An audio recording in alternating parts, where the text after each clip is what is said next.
This is what's so insane about what's happening.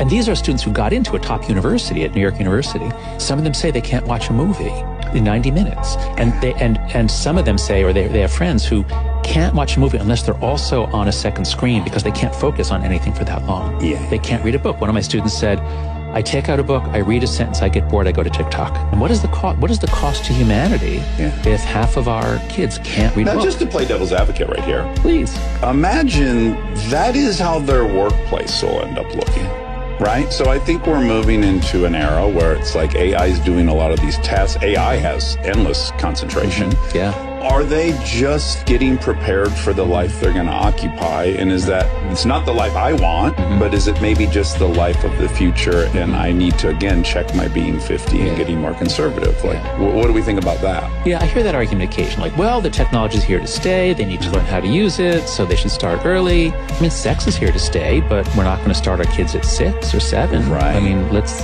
let them have normal development. There's a time for it. Yeah. What I would say as a college professor is, if you want to send your kids to me at NYU Stern, a business school, or preparing for these sorts of careers you're talking about, and I could choose between kids who had an iPhone or iPad from age 5 and were always on it and can use the technology but can't think, can't focus, can't write, can't look you in the eye, I mean, how are you going to succeed in business? Right. If on the other hand, I could get kids who were raised in a homeschooled Christian environment, they had no technology until they were 18, they're applying to college, they're good, suppose they were going to come to college, they're going to pick up how to use the technology in about 3 days. It's also intuitive. It's not like you're going to fall so deeply behind. Yeah. That's right. That's right. Yeah. The millennials in the 90s, your generation, you guys grew up with the internet, but you learned how to program, how to what a motherboard is and swapping in chips. I mean, using a floppy disk. Yeah. So there was learning before, but now these things are so easy to use and they're designed to be addictive. The early internet was not designed to be addictive. It was designed to be useful. Right. So